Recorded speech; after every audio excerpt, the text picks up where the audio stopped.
Now live with Robert P. Jones. Big apologies to everybody who signed on before and didn't find any content because we had some problems connecting, but we are now connected. Um, Robert P. Jones is somebody who I've been getting insight from for a decade, ever since he wrote The End of White Christian America. He's subsequently written two other books, White Too Long, The Hidden Roots of White Supremacy. He's got another one coming out later this year, which is going to be called Backslide.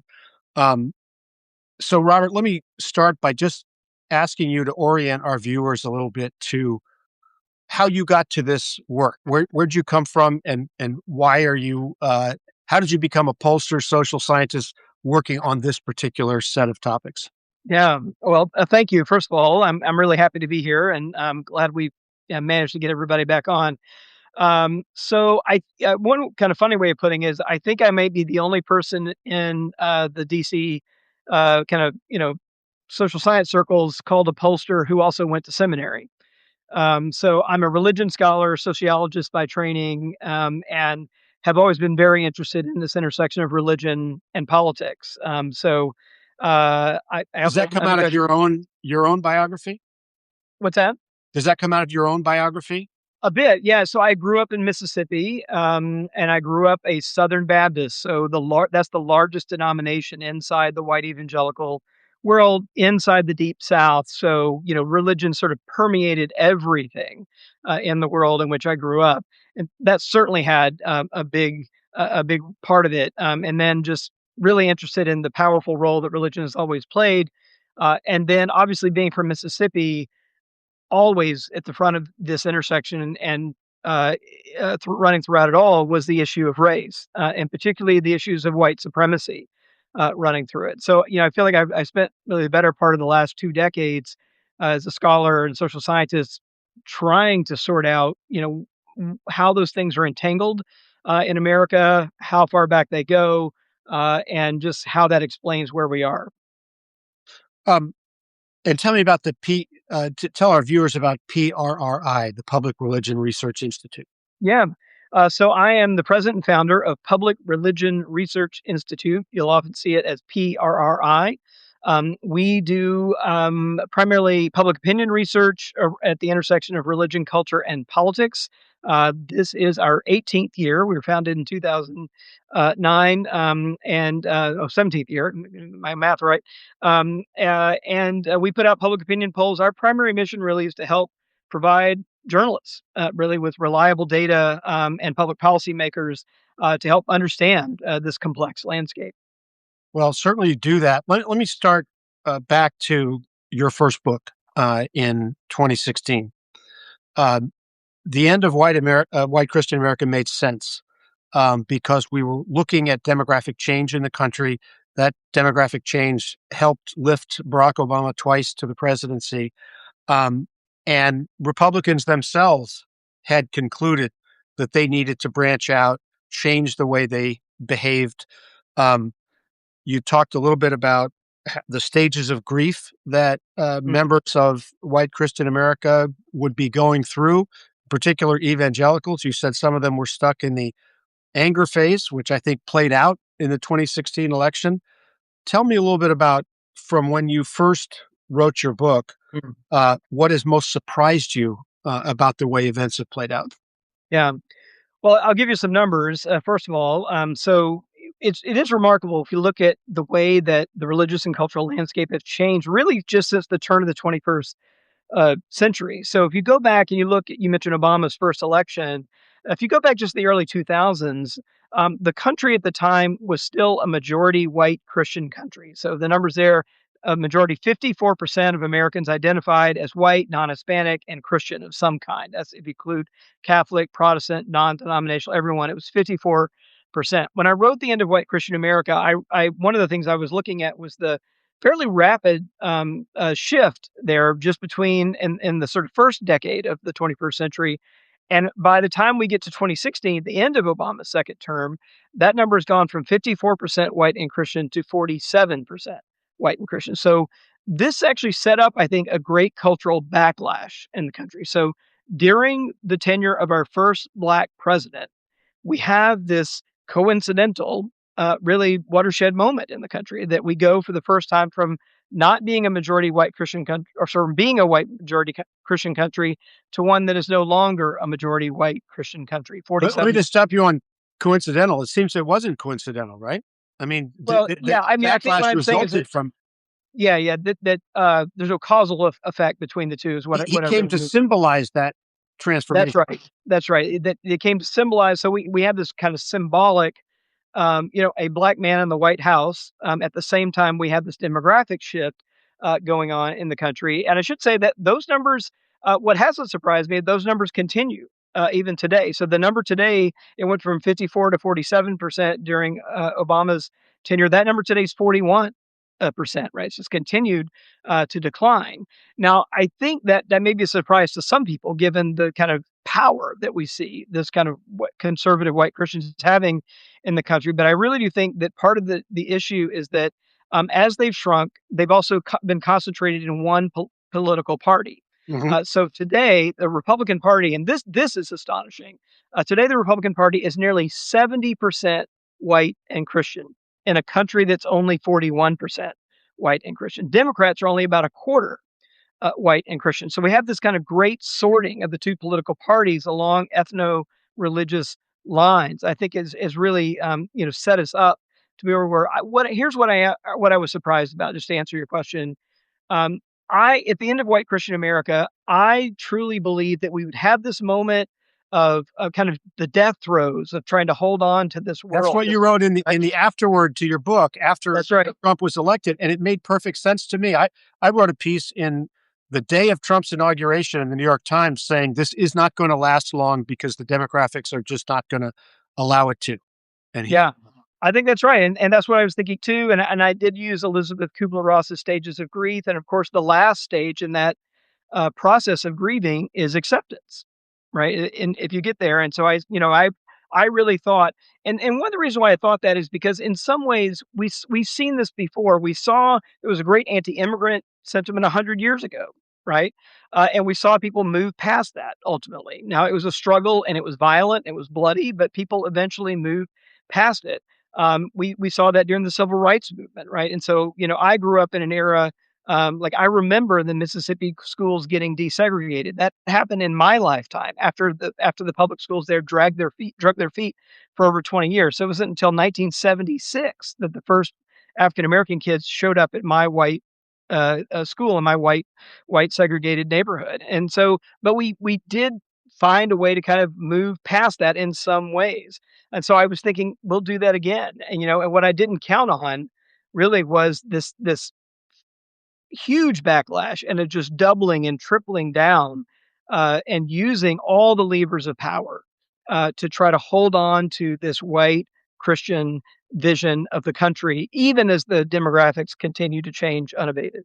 we've seen over the years in multiple policy realms that an intense, motivated, uh, uh, angry minority can shape power and government against a majority that doesn't hold that view, but it simply isn't as motivated. And certainly Donald Trump has exceptionally motivated his people.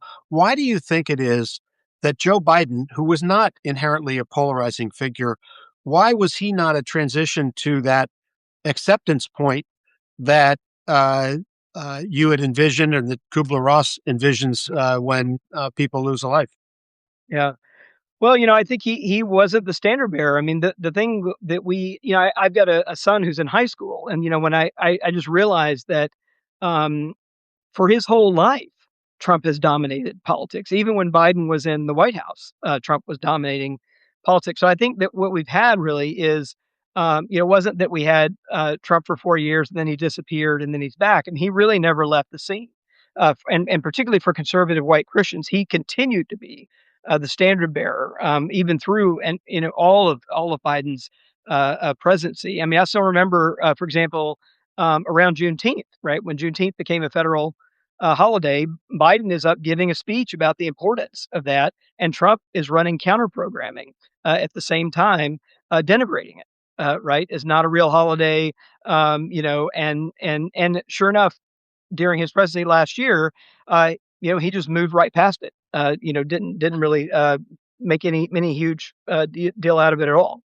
Do you think it's possible that the return of Trump will, in the long run, be viewed as a quirk produced by the very unusual inflation that we had in the post-COVID moment? That essentially it's not about the fundamentals of the situation that you've been tracking, the shrinkage of this demographic and the change in the nature of the country, but it was a little bit of that, and then on top of that, this very unusual bout of inflation that put wind in Trump's sails in 2024.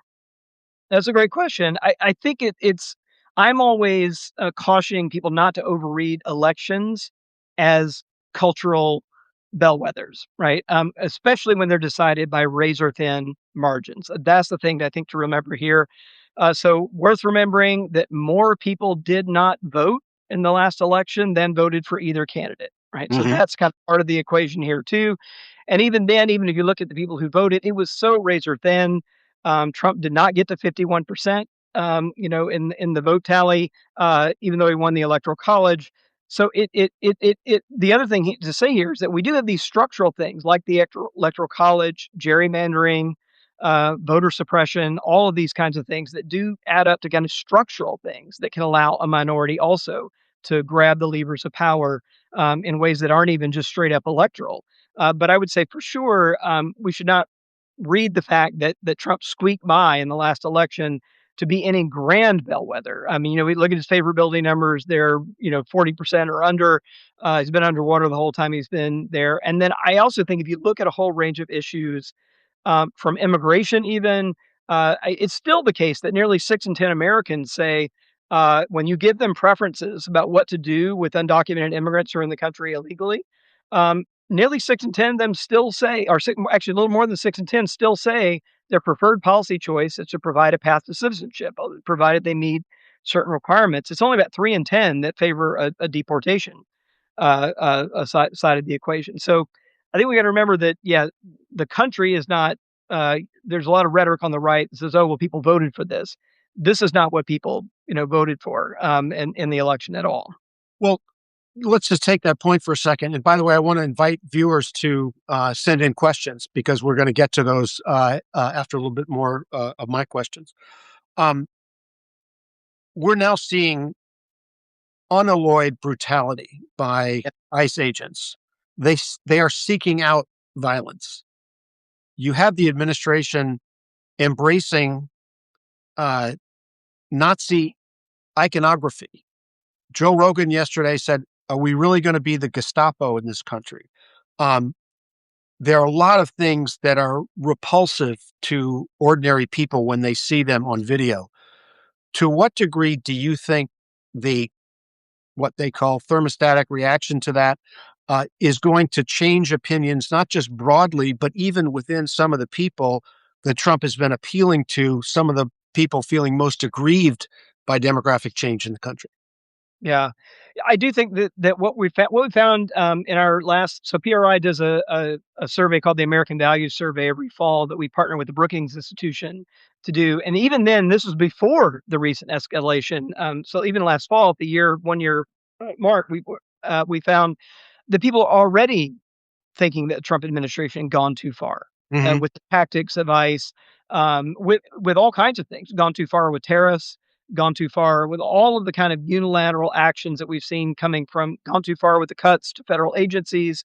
So there is a sense in the general public, and these were like 2/3 of the country saying, yeah, no, no, no, this is too far that we have here. But I think in particular the brutality, and we're not just seeing anymore. I remember after the Charlottesville uh, events that Trump got, made this comment, this kind of wink and a nod comment to white supremacists that Hmm. there were good and fine people on both sides, right? What we're seeing now is not just a wink and a nod. These are bullhorn things. I mean, Trump has used, even during the campaign, he was already using terms like vermin, poisoning the blood. Immigrants are poisoning the blood of the country. Now, these are not just Nazi like things. These are, you can literally go to Mein Kampf and find these terms in Hitler's, kind of big text, Mein Kampf. So they're not just Government agencies like the Labor Department and DHS are sending these messages out on social media. It's as yeah, if they want everyone to associate what they're doing. it's not a mistake, right? So when you see things like one homeland, one people, one history, this kind of triptych coming out of the Department of Labor, Department of Homeland Security has been saying very similar kinds of things. I mean, Ein Volk, ein Reich, ein Führer, right? This little threesome thing, and even Trump he was saying like one people, one family, one glorious nation under God is how he signed off a lot of his stump speeches. Why do you think they're doing that? I think it is a straight up signal to white supremacists in the country. Like I don't think this is any mistake, But right? is it a mobilizing tactic, or is it the fact that this reflects the beliefs and desires deeply held of people in the administration? Like you Yeah, could say, well, they're throwing them red meat or something like that. But at some point, it becomes politically counterproductive, and you would only do it if honestly that's what you want. yeah. I mean, I've thought about this a lot because I think you're right that there's a way in which it's not even strategic, right? Because independent political independents don't they're not down for all of this harsh immigration rhetoric, hateful like things, racist things like the Great Replacement theory. This is not things that political independents agree with. This is only people that sort of like the white Christian nationalists and others believe. So, and if you listen to who they're foregrounding, Stephen Miller, for example, these are true believers. J.D. Vance, I believe, is a true believer despite his opportunism. I think he's come around for not only saying, used to say Trump might be America's Hitler, to sort of helping Trump be America's Hitler. Like I do not think these are not casual. They're very intentional, and I actually think they're putting forward a worldview that they are then putting a lot of power behind, trying to bring into reality. Well, and I would add to that is Donald Trump has always seemed to be a believer in eugenics, talking about the right Yeah, genes. This was something that Adolf Hitler believed in, and he, has said, "I've got good genes, and murderers have bad genes," and he associates murderers with people with dark skin, etc. yeah. Let me ask you a question I get a lot from people when we use the term "white Christian America," and it relates to an argument that you made, I think, in "White Too Long," your second book. Um, what is the role of Christianity itself in this equation? Is that merely a cultural marker? Because it does not seem as if the people who are embracing the importance of white Christians and white Christian values are living those values at all. In fact, in your book, you talked about the failure of Christianity in the United States to create a moral foundation within the country. Is it just a cultural signifier now that has nothing to do with religion? Well, unfortunately, I think we'd be in better shape if that were true. Unfortunately, what they're doing is they're actually tapping authentic Christian theology right here, and so that has been the real challenge. So, we have in this country a long history of an entanglement of white supremacy and Christianity, and that's kind of what I was writing about in my book White Too Long, and really writing about my own. I mean, again, I grew up Southern Baptist. Southern Baptists, and by the way, the Southern Baptists are the largest Protestant denomination of any kind in the country today, and their founding act was in 1845 to split from their northern brethren in order to allow ministers to enslave other people based on the color of their skin and missionaries. Like that was their founding act. And then they went on to become the largest denomination in the country. Now, I didn't know that growing up. That's not something we talked about in the churches. I only learned about that in seminary.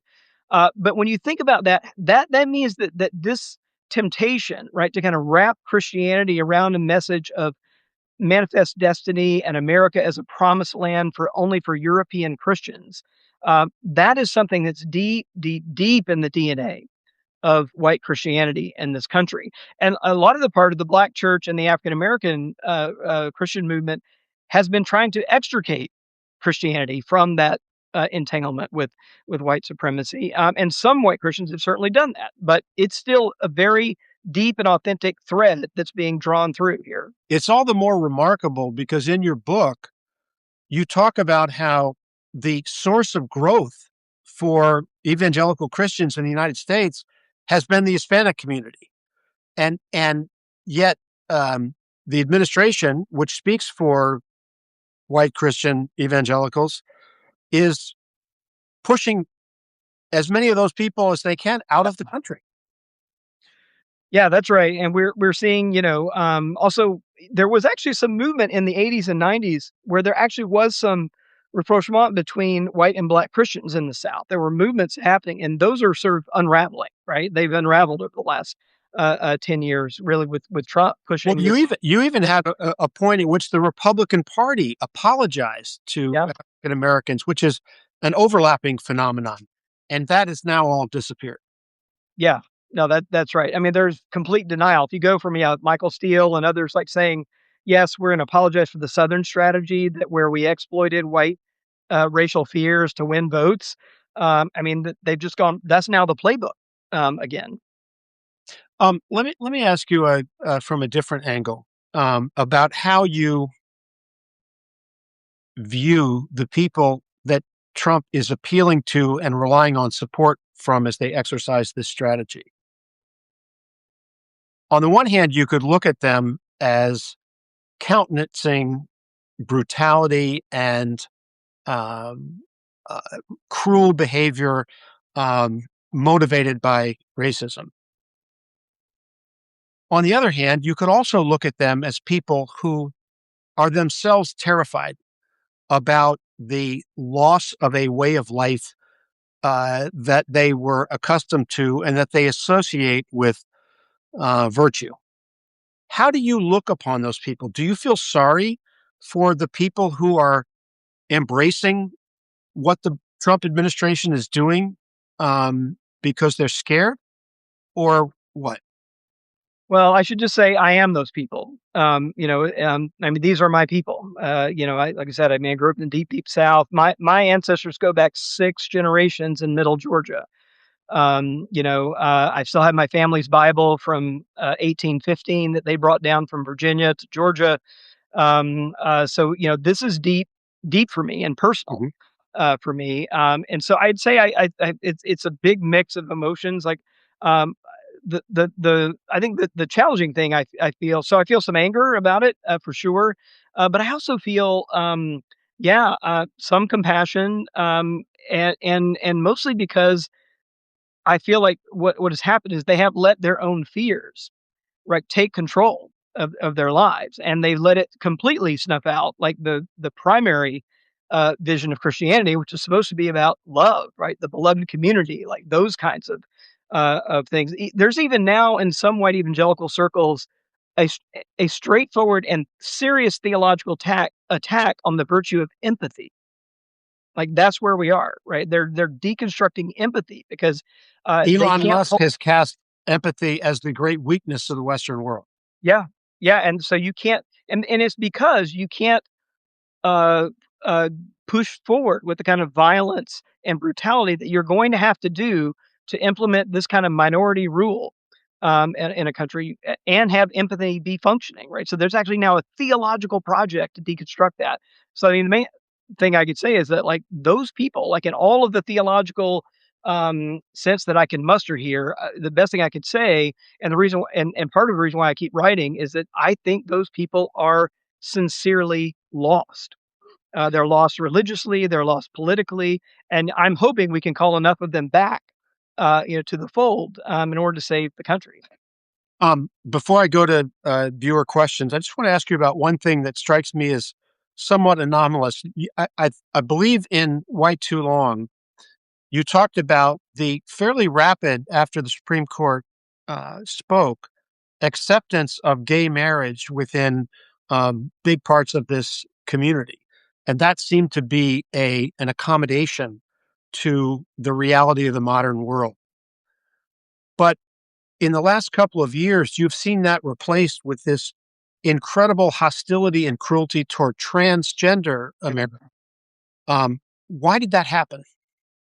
Well, unfortunately, I think this is one of the more cynical moves I've seen, in recent politics. Part of the reason why is because, they knew it was such a small, population. In fact, when we poll on this, it's only about, like, 1 in 10 Americans that say that they know someone who's transgender. And whereas like it's now a super majority of people who know someone who's gay or lesbian or bisexual, right? And that in fact, those personal relationships were the thing that was the biggest effect on changing attitudes over the last 20 years around things like marriage equality.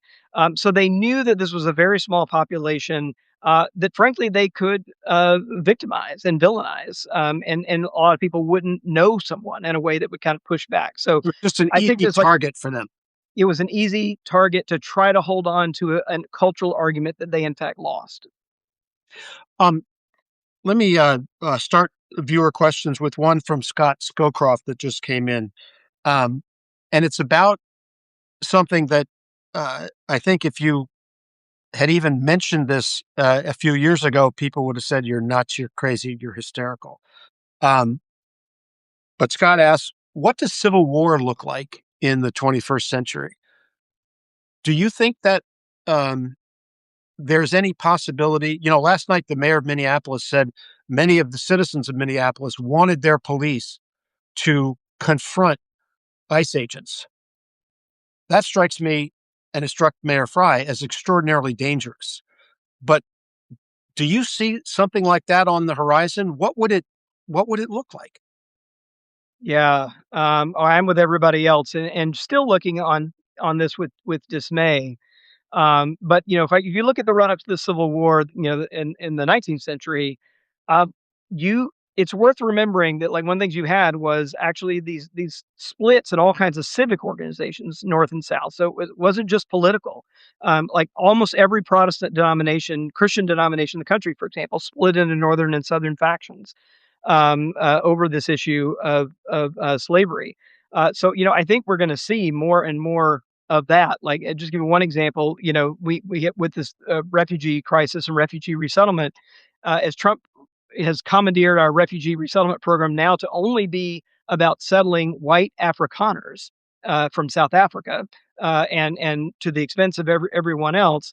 The Episcopal Church actually refused to participate, who's long been using to resettle refugees. They actually closed their entire program down rather than be complicit in that. So we're already seeing, I think, some moves, right, and even breaks within the Christian world to that.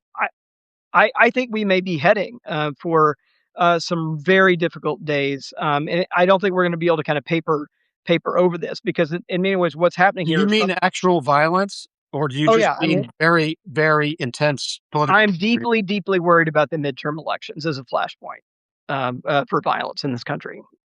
Do you think that the administration, as it seems to be trying to provoke violence in Minneapolis, there's an interpretation of that that says what they want to do is generate violence from the other side, invoke the Insurrection Act, and somehow Yeah. interfere with elections in blue states and Yeah. elsewhere. Do you think that's a real possibility? Look, I mean, Trump has been talking about invoking the Insurrection Act since his first term in president. I live in Washington D.C., where he kind of infamously cleared that square so he could go do a photo op with by holding up a Bible in front of a church. And even there he was talking about, can I invoke the Insurrection Act in Washington D.C.? That was his first term. I think there's no doubt about it that there is this sense. So if you think about this, in Minneapolis, I was just reading that the number of ICE and Border Patrol agents now outnumber local police by a factor of 5. Right. Uh, right? And so you don't put a federal force on the ground like that unless you are trying to provoke violence. That is not an enforcement action. That is an overwhelming kind of invasion, right, of an American city that only really can have one outcome, and that is to cause more violence. Let me go to a question that B proposed. B's free verse is the nom de guerre that the question came in on. If our representatives in Congress are not going to stand up to the administration, what do you think is the best way that citizens can? Yeah. I mean, I do think protests have shown to be effective. A lot of the sociological studies show that it's about 3.5% of the population, right, in typical countries that have to show up in order to, and we haven't reached quite that yet, even with the larger No Kings protests. So I think we're going to have to see more everyday people, and it's going to be people that look like you and me. I think that are going to have to kind of put their bodies out there and say, yeah, no, this is not the country we want to live in, right? We want to live in where it's we don't want to live in a papers please country. We don't want to live in a country that doesn't have due process for people. Where you can be eating dinner and somebody comes in and say, "Where were you born?" And has a mask on, and they're going to drag you out if you refuse to answer the question or happen not to have your passport. There was if I saw this correctly yesterday in Minnesota, there were some ICE agents who were holding children who had been playing in the front yard uh, as a way of forcing the parents to come out of the house. It I it didn't see is that, but it yeah, is astounding what atrocious. they're Yeah. doing.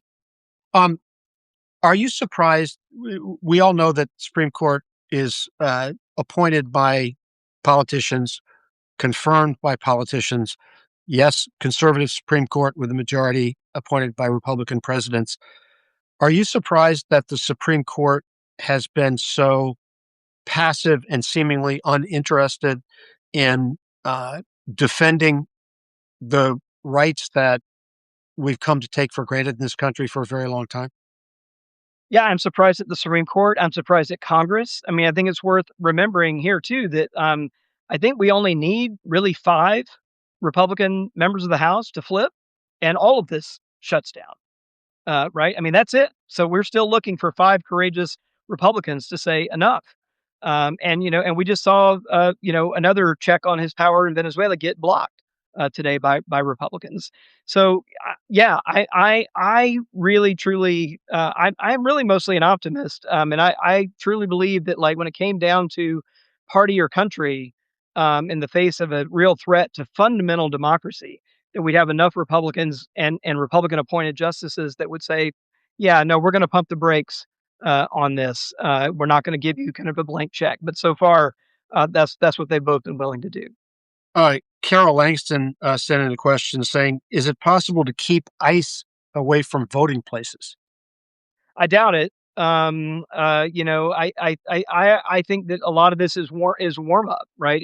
I mean, when Trump spoke and Hexa brought all the generals in to speak to them. I mean, he called for the U.S. cities to be used as a training ground for the U.S. military. So, again, I'm not optimistic about the midterm elections. That Trump's also floated even canceling the midterm elections just last week. Does So that mean that despite all the polling showing a very high likelihood that Democrats take at least one House of the Congress, you actually think that the will of the people may not be translated into timely election results that stick? here's what I worry about. We'll have enough polling. We'll know which House seats are close. And there will suddenly be massive fraud accusations just miraculously in those places that are close that maybe look like Democrats are going to win. And then we'll have to send in, forces to commandeer, those polling places to run them with either the U.S. military or ICE or some other security force yet to be created in the next year. Um, and there we are. Then we won't know, right? Whether the election was free and fair or not. I'm deeply worried about that. You are traveling in Europe right now, in Portugal. Don Flowers asked a question saying, "I'm getting questions from my friends overseas who are fearful." He didn't specify whether he's fearful for global conflict or fearful about coming to the United States, but to the extent that you have interacted with anyone where you are right now, do you think there's good reason for people in other countries, even people who might come here for the World Cup this year, reason for them to be afraid of the United States? Well, I do. I mean, we've already seen some, academics, for example, I miss the world that I swim in mostly, but people coming to academic conferences, getting harassed over social media, things on their phone. I have another friend from Sweden who had planned to spend all of December in the U.S. doing research and canceled the trip because he was worried. And he studies religion and conflict and was worried that he'd be accosted at the border, maybe not let in or not let out, one of the two. So I mean, we're hearing a lot of that, particularly around academic conferences visiting professors, those kinds of things. People are just canceling or deciding, you know what, I'm going to sit this out for a while. So yeah, I hear that a lot, and certainly here, I talk with folks. When I say I'm from the U.S., I mean their immediate thing is like, is it as bad as it seems? Is this, what's going on? Like, what can we expect?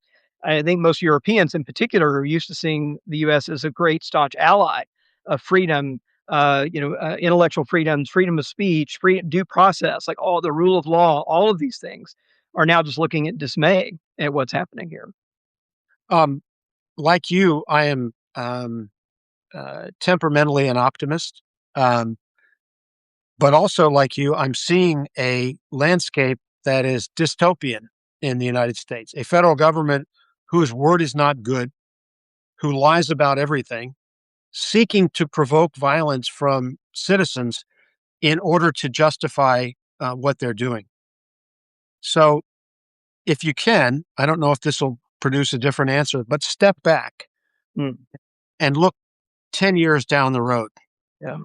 Do you think that there is a good possibility that we're going to look back on this as a nightmare that we woke up from, as a nightmare that motivated political change in a way that's constructive and preserves the constitutional democracy that we've become used to? Um, what do you think? Mm. Yeah, I mean, I thought about this question a lot. I think my best answer to that is I think we will all answer that question by what we do or do not do in this next year. That's really, I think it is this next year that is the hinge point. If Not enough people 2028, 2026. I think this year, yeah, 2026. If enough people sit by and say, "Oh, it's not so bad," and we wait till we get, 3 more years of this, and if this is what we're already seeing in year 1, it may be game over for more than a decade, in terms of, an America that most of us, love.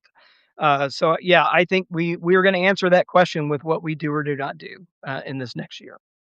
Um, Guys, I've taken more of Robert's time than we want. His three books are uh, The End of White Christian America, White Too Long, and The Hidden Roots of White Supremacy. He's got Backslide coming out later this year. Subscribe to Robert P. Jones on Substack. Subscribe to Zeteo. Subscribe to my column, The Stakes. Um, and I have to conclude by noting it feels like a very dark moment. And you have to try very hard to see light coming out of this. Mm. But unfortunately, we've got to look reality squarely in the face, and it is not something that we want to see. And uh, as Robert said, we've got to work to change it. Robert, thank you so much for joining. Thanks, John. So glad to be with you. All right, take care. Thanks.